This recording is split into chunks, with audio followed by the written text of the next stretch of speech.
Selamat datang sahabat bahagia, kembali lagi di Rumah Bahagia. Saya Adri Basuki. Semoga kita semua masih terus berproses dan kita terus belajar bagaimana meningkatkan kesadaran kita, meningkatkan energi positif di dalam diri kita, dan juga bagaimana kita menjadi manusia yang jauh lebih bahagia setiap harinya dengan melatih alam bawah sadar kita, dengan melatih hal-hal yang baik di dalam diri kita. Hari ini saya ingin berbicara mengenai energi positif. Energi yang kadang-kadang kita sulit mengerti karena memang dari kecil nggak ada yang pernah ngajarin kita tentang hal ini. Dan dulu waktu pertama kali saya belajar, umur saya 15 tahun. Jadi dulu ayah saya tuh ngajarinnya lebih kepada bagaimana kita selalu positif, bagaimana kita selalu nggak marah, nggak sedih, nggak kesel. Cuma dulu sulit untuk saya untuk mengerti gimana caranya sih kita selalu senang atau selalu bahagia gitu. Cuma intinya adalah bukan untuk selalu bahagia atau selalu senang atau selalu positif. Jadi kalau misalnya kita marah, kita tahu bahwa kita lagi marah dan marahnya kenapa, dan kita mulai bertanya-tanya, ini marahnya tuh karena saya atau orang tersebut atau siapa. Jadi menyadari benar segala kondisi yang terjadi pada saat kita merasakan hal tertentu atau menyadari benar tentang saat sekarang. Nah, banyak juga yang bertanya, energi itu gimana sih Kak? Emangnya kita tuh ada energi di dalam diri kita? Jadi saya belajar untuk mencari tahu sebenarnya ada nggak sih energi di muka bumi ini. Ada hukum Joule tentang kekekalan energi, ada hukum gravitasi. Jadi semua energi itu tuh sebenarnya sejak lama sudah diteliti oleh banyak orang, dan kemudian itu dari sisi sains. Kemudian juga banyak juga para pendahulu yang sudah mengajarkan tentang energi dari sisi spiritual. Nah, itulah yang selalu saya coba cari tahu sebenarnya apa sih bentuk praktikalnya di dalam hidup kita. Jadi yang pertama adalah bagaimana sih kita mengenali bahwa energi itu ada di dalam diri kita. Itu biasanya gini, energi itu akan menggambarkan perasaan, kemudian biasanya lebih kepada rasa kita. Jadi kalau kita ketemu sama orang yang kita suka, pasti kita akan merasa lebih bahagia, lebih tenang, lebih nyaman. Nah, itulah yang kita sebut dengan energi. Tapi juga kalau misalnya kita mau tahu, kalau misalnya kita ketemu sama orang yang menyebalkan atau orang yang tidak cocok dengan kita, maka kita akan merasakan bahwa diri kita kayaknya gak enak, terus rasa-rasa kayak badannya menolak. Nah, itu adalah bentuk energi yang kadang-kadang tidak bisa kita terjemahkan gitu ya di dalam kehidupan kita. Itulah yang menurut saya penting kita tahu dan kita mengerti. Jadi bentuk energi yang paling mudah adalah dengan merasakan apa yang kita rasa, dan ketika kita merasakan hal itu menyebar kepada sekeliling kita. Contohnya, kalau misalnya kita lagi senang, kita pulang ke rumah, maka kita akan membawa energi positif. Jadi kemungkinan orang-orang di sekitar kita juga senyum-senyum atau sama-sama bahagia, sama-sama cerita hal yang menyenangkan. Sementara kalau kita sedih, energi yang dibawa adalah energi sedih.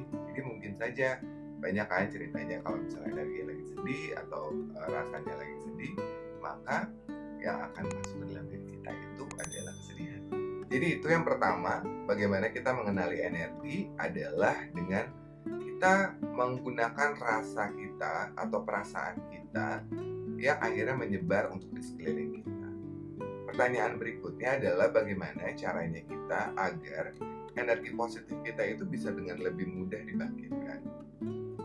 Karena tentunya dalam hidup, seperti layaknya energi yang bentuknya naik turun, itu nggak mungkin kita tuh selalu bahagia. Pasti ada hal-hal yang membuat kita sedih, ada hal-hal yang membuat kita kecewa, marah gitu.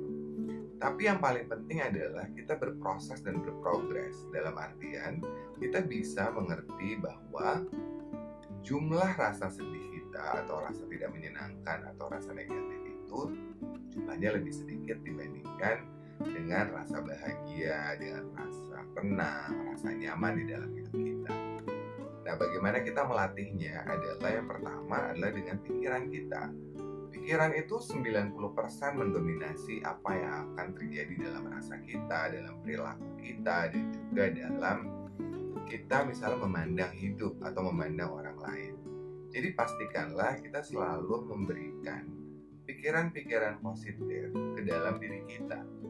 Jadi pikiran-pikiran positif itu bisa dilatih setiap hari.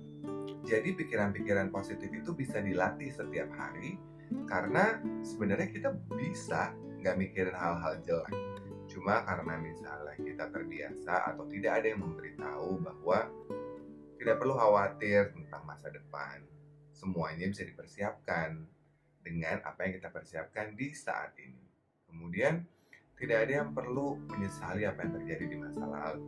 Asalkan di masa sekarang ini kita sudah memperbaikinya perlahan-lahan. Karena apa yang terjadi di masa lalu selalu akan menjadi bagian dalam hidup kita. Jadi menerima itu sehingga pikiran-pikiran jelek atau pikiran-pikiran khawatir, pikiran penyesalan itu bisa kita reduce perlahan-lahan. Nah, apa kunci dalam hidup kita agar kita bisa mencoba untuk lebih bisa hidup di saat ini atau sadar seutuhnya atau live in present? The most important thing adalah gratitude. Bersyukur, sahabat bahagia. Mulailah dengan mensyukuri apapun dalam hidup kita. Karena semua kejadian hidup itu pasti ada dua sisi, ada baik dan buruk, ada susah dan senangnya. Itu akan selalu begitu. Kemanapun kita pergi, dimanapun kita bersembunyi, dimanapun kita mencoba mengelak, hal tersebut akan selalu ada.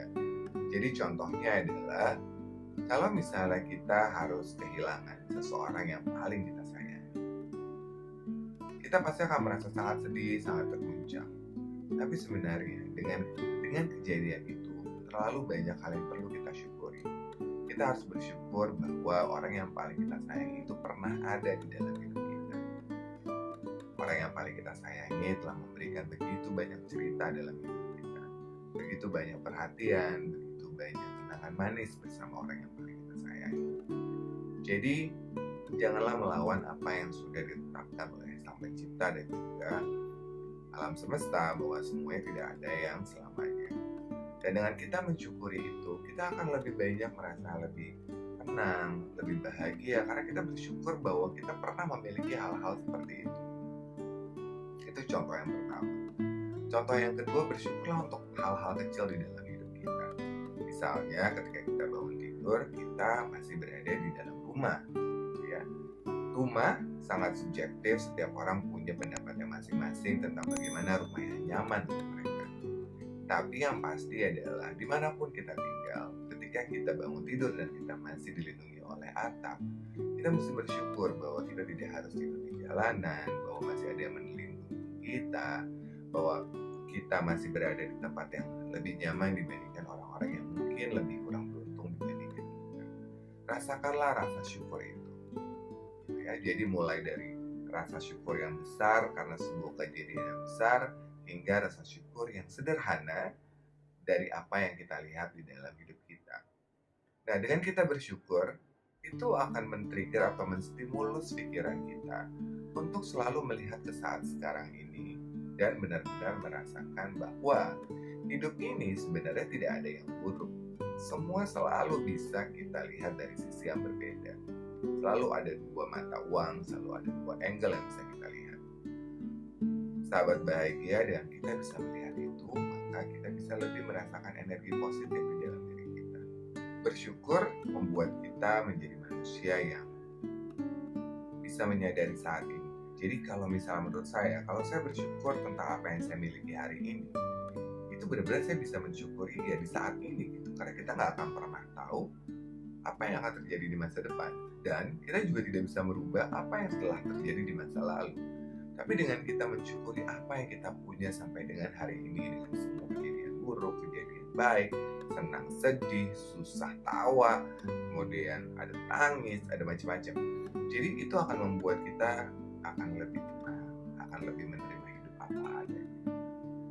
Sahabat bahagia, itu adalah cara kita bagaimana menumbuhkan energi positif di dalam diri kita setiap harinya. Bersyukur, menerima, dan mencoba menjalani hidup dengan sadar seutuhnya. Biasanya saya selalu melatih teman-teman di Rumah Bahagia atau para klien saya untuk belajar mengerti hal ini. Karena biasanya hal seperti ini tuh bukan sesuatu yang diajarkan sejak kita kecil dulu. Jadi contoh yang pertama adalah ketika kita tidur. Ketika kita ingin tidur, coba yang pertama adalah kita nonton semua film yang kita suka. Kita nonton berita-berita yang menyenangkan. Kita mengingat-ingat masa lalu kita yang menyenangkan, mengingat rasanya. Kemudian kita amati tidur kita. Apakah tidur kita tenang dan nyaman? Kemudian besoknya kita nonton berita kriminal, semua hal-hal yang menyeramkan, film yang menegangkan. Kemudian kita amati tidur kita. Apakah tidur kita senyaman kalau kita mengkonsumsi atau memberikan hal-hal menyenangkan kepada diri kita, kepada alam bawah sadar kita. Nah dari situ itu adalah sebuah latihan kecil untuk menyadari apabila kita memasukkan energi positif, apa yang akan kita terima. Kemudian apabila kita memasukkan energi negatif, apa yang akan kita terima. Itu adalah sebuah latihan kecil yang bisa dilatih setiap hari. Nah tentunya kita sebagai manusia ingin punya tidur yang nyenyak, tidur yang tenang, tidur yang nyaman, sehingga besok paginya kita bisa beraktivitas dengan baik. Mengingat hal itu, pastinya kita akan lebih memilih untuk bisa tidur nyenyak, maka kita harus menghasilkan, maka kita harus mendatangkan atau memberikan kepada diri kita, kepada jiwa kita adalah hal-hal yang menyenangkan.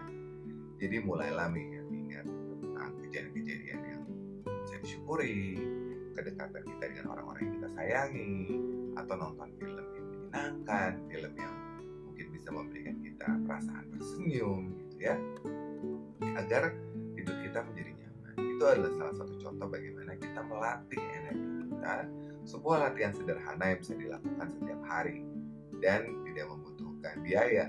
Yang perlu kita sadari adalah apa yang akan kita masukkan ke dalam diri kita, baik kepada pikiran kita maupun kepada perasaan kita. Kemudian kita lihat akibatnya terhadap hidup kita. Nah, itu adalah latihan kecil. Kemudian latihan yang berikutnya adalah persiapan kita untuk menjalani hari-hari kita.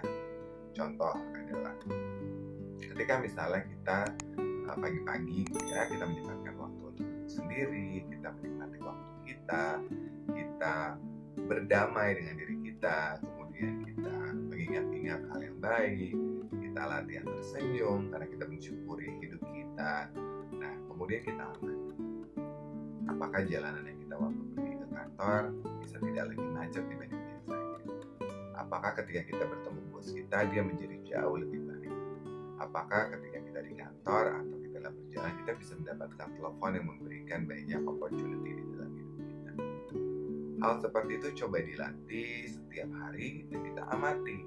Kalau misalnya kita melakukan hal itu dan ternyata nggak ada apa-apa terjadi dalam hidup kita balik lagi evaluasi. Apakah cara berpikir kita sudah benar? Apakah alasan kita untuk tersenyum itu sudah benar? Karena tersenyum bisa saja untuk alasan yang salah, gitu ya.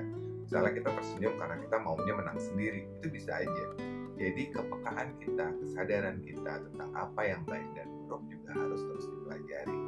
Dan menurut saya, sahabat bahagia sudah sangat mampu untuk melihat mana yang baik dan buruk.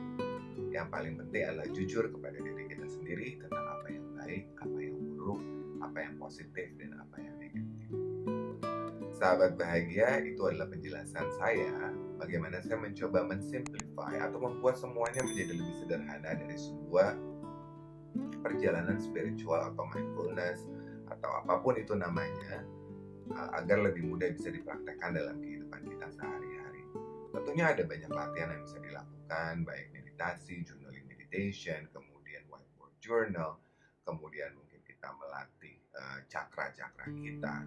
Tapi menurut saya hal sederhana ini bisa membuat kita memulai untuk menyadari bahwa hidup kita yang menentukan, hidup itu kita yang mengontrol, gitu ya.